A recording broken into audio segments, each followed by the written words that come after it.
Chapter 3 The Shadow. One of the first considerations which arose in the business mind of Mr. Lorry, when business hours came around, was this: that he had no right to imperil Tellson's by sheltering the wife of an immigrant prisoner upon the bank roof, under the bank roof. His own possessions, safety, life, he would have hazarded for Lucy and her child, without a moment's demur. But the great trust he held was not his own, and as to that business charge, he was a strict man of business. At first his mind reverted to Defarge, and he thought of finding out the wine shop again, and taking counsel with its master in reference to the safest dwelling place in the distracted state of the city. But the same consideration that suggested him repudiated him. He lived in the most violent quarter, and doubtless was influential there, and deep in its dangerous workings. Noon coming, and the doctor not returning, and every minute's delay tending to compromise Tellson's, Mr. Lorry advised with Lucy. She said that her father had spoken of hiring a lodging for a short term in that quarter near the banking house. As there was no business objection to this, and he foresaw that even if it were all well with Charles, and he were to be released, he could not hope to leave the city. Mr. Lorry went out in quest of such a lodging, and found a suitable one, high in a removed by-street, where the closed blinds and all the other windows of a high melancholy square of buildings marked deserted homes. To this lodging he at once removed Lucy and her child, and Miss Pross, giving them what comfort he could, and much more than he himself had. He left Jerry with them, as a figure to fill a doorway that would bear considerable knocking on the head, and returned to his own occupations.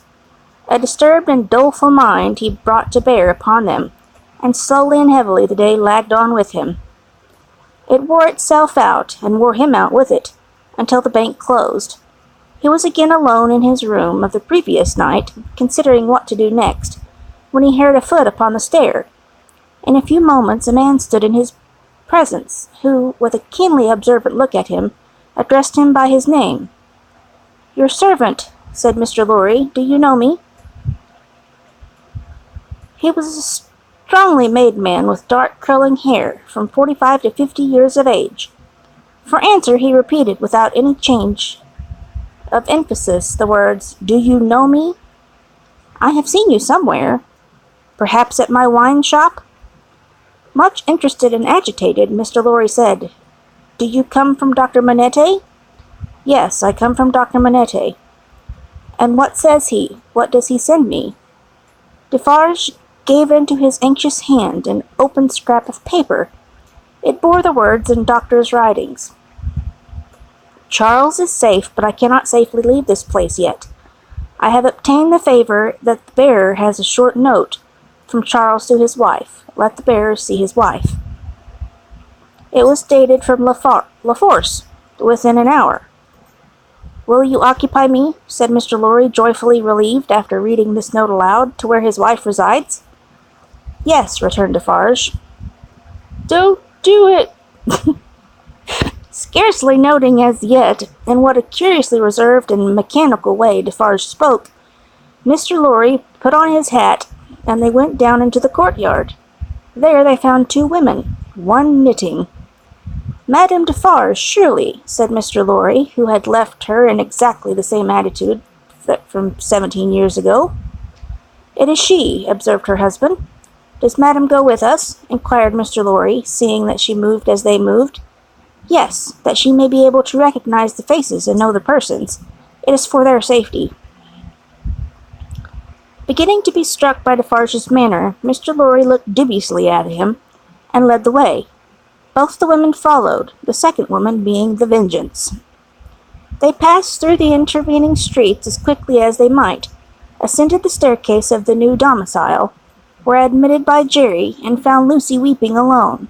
She was thrown into a transport by the tidings Mr. Lorry gave her of her husband, and clasped the hand of that delivered his note, little thinking what it had been doing near him in the night, and might, for a chance, have done to him. Dearest, take courage. I am well, and your father has influence around me. You cannot answer this. Kiss our child for me." That was all the writing. It was so much, however, to her who received it, that she turned from Defarge to his wife, and kissed one of the hands that knitted. It was a passionate, loving, thankful, womanly action, but the hand made no response, dropped cold and heavy, and took to its knitting again. There was something in its touch that gave Lucy a check. She stopped in the act of putting the note in her bosom, and with her hands yet at her neck, looked terrified at Madame Defarge. Madame Defarge met the lifted eyebrows and forehead with a cold, impassive stare. "My dear," said Mr. Lorry, striking in to explain, "there are frequent risings in the streets, and although it is not likely they will ever trouble you, Madame Defarge wishes to see those whom she has the power to protect at such times, to the end that she may know them, that she may identify them. I believe," said Mr. Lorry rather haltingly in his reassuring words, as the stony manner of all the three impressed itself upon him more and more, "I state the case. Citizen Defarge?" Defarge looked gloomily at his wife, and gave no other answer than a gruff sound of acquiescence. "You had better, Lucy," said Mr. Lorry, doing all he could to propitiate, by tone and manner, "have the dear child here, and our good Pross, Defarge, and an English lady, and knows no French, is an English lady." The lady in question, whose rooted conviction that she was more than a match for any foreigner, was not to be shaken by distress and danger, appeared with folded arms, and observed in English to the Vengeance, whom her eyes first encountered, "Well, I am sure, bold face, I hope you are pretty well." She also bestowed a British cough on Madame Defarge, but neither of the two took much heed of her. "Is that his child?" said Madame Defarge, stopping in her work for the first time, and pointing her knitting needle at little Lucy as if it were a finger of fate. "Yes, madam," answered Mr. Lorry. "This is our poor prisoner's darling daughter, and only child." The shadow attendant on Madame Defarge and her party seemed to fall so threatening on and dark on the child, that her mother instinctively kneeled on the ground beside her, and held her to her breast. The shadow attendant on Madame Defarge and her party seemed then to fall, threatening and dark, on both the mother and the child. "It is enough, my husband," said Madame Defarge. "I have seen them. We may go." But the suppressed manner had enough of menace in it, not visible and presented, but indistinct and withheld, to alarm Lucy into saying, as she laid her appealing hand on Madame Defarge's dress, "You will be good to my poor husband. You will do him no harm. You will help me to see him if you can?" "Your husband is not my business here," returned Madame Defarge, looking down at her with perfect composure. "It is the daughter of your father who is my business here." "For my sake, then, be merciful to my husband. For my child's sake, she will put her hands together and pray you to be merciful. We are more afraid of you than of these others." Madame Defarge received it as a compliment, and looked at her husband. Defarge, who had been uneasily biting his thumbnail and looking at her, collected his face into a sterner expression. "What is it that your husband says in that little letter?"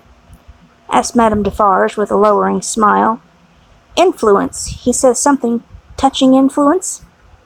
"That my father," said Lucy hurriedly, taking the paper from her breast, but with her alarmed eyes on her questioner and not on it, "has much influence around him." "Surely it will release him," said Madame Defarge. "Let it do so."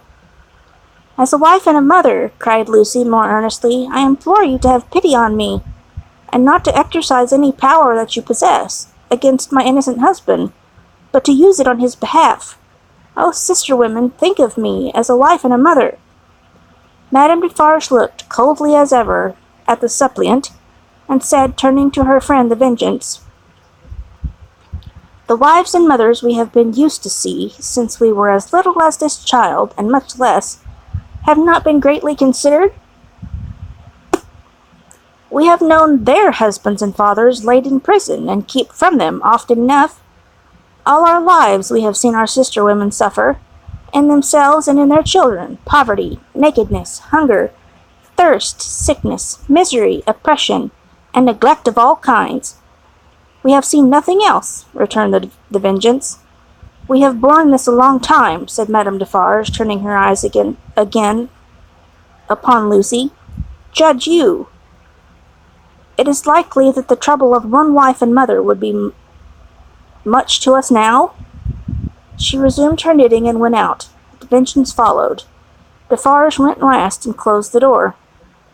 Courage, my dear Lucy, said Mr. Lorry, as he raised her. Courage, courage. So far all goes well with us, much, much better than it has of late gone with many poor souls. Cheer up and have thankful heart. I am not thankless, I hope, but that dreadful woman seems to throw a shadow on me and all my hopes. Tut, tut, said Mr. Lorry. What is this despondency in the brave little breast? A shadow indeed, no substance in it, Lucy. But the shadow of the manner of these Defarges was dark upon himself, for all that, and in his secret mind it troubled him greatly.